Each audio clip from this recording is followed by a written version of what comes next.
Segunda-feira é dia do quadro Direito da Gente e hoje nós iremos falar sobre os direitos dos trabalhadores do campo, que já ultrapassam a faixa das 17 milhões de pessoas. Qual a lei que define o trabalhador rural? O trabalhador rural é aquele que trabalha ou em prédio rústico, ou em propriedade rural, ou mesmo no estabelecimento agroindustrial. Por que é importante dizer isso? Às vezes o rapaz é carpinteiro, mas trabalha numa usina de beneficiamento de álcool, que trabalha com a cana-de-açúcar. Então, ele também é um trabalhador rural. Então, a diferença entre o trabalhador urbano que ele trabalha na cidade. O rural trabalha em propriedade rústica, prédio rústico, plantações, cuida do gado e também em estabelecimentos agroindustriais. Um exemplo clássico é a indústria da cana. Quanto dura a jornada do trabalhador rural? A duração da jornada é igual ao do trabalhador urbano, é de 8 horas. Só que o intervalo de refeição tem que ser dado depois de 6 horas. Você pode, inclusive, prolongar um pouquinho a jornada, mas de qualquer forma, depois de 6 horas de trabalho, tem que dar intervalo. O trabalhador rural tem direito a 13º de fundo de garantia? Tem direito a tudo isso, 13º e fundo de garantia, o empregado rural.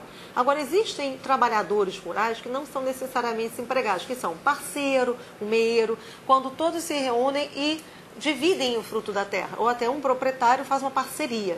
Esses, em regra, não são empregados rurais. O empregado rural é aquele que tem carteira assinada, igualzinho ao trabalhador urbano. E ele tem direito a férias, 13º e fundos de garantia.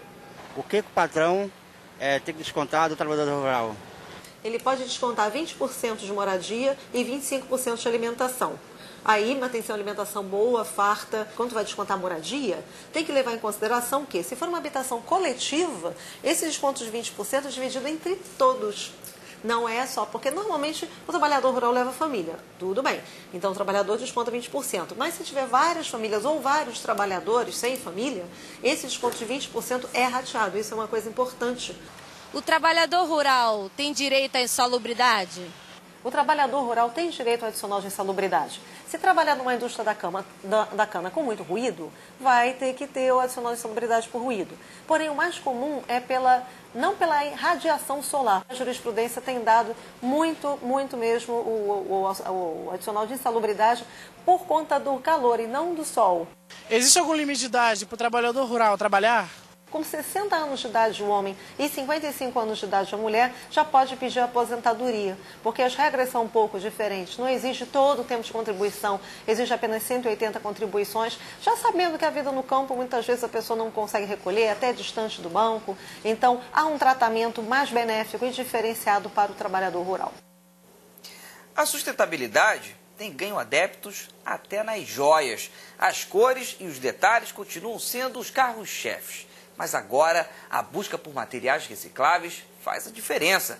Elas têm até um nome, biojoias. Entenda melhor na reportagem da TV Unifra, de Santa Maria, Rio Grande do Sul.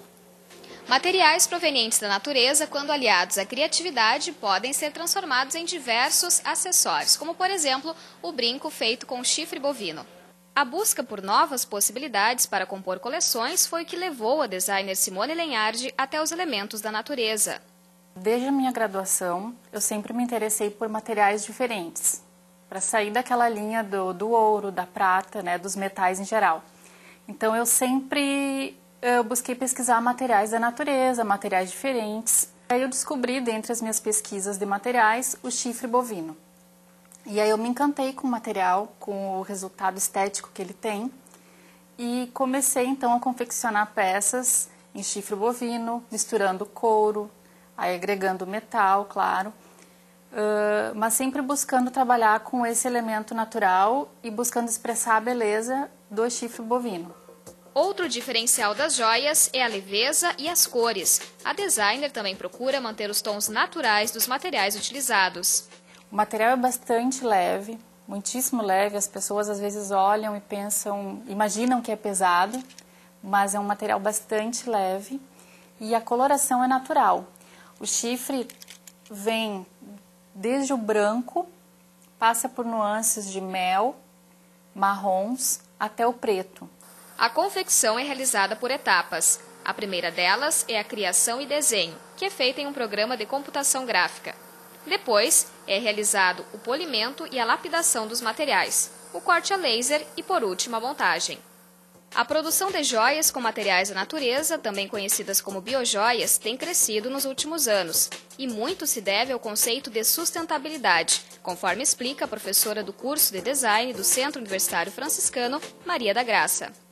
O Brasil ele é rico em diversidade cultural, matéria-prima, e isso faz com que essa joia, essa ecojoia, essa biojoia, ela se fortaleça no cenário internacional.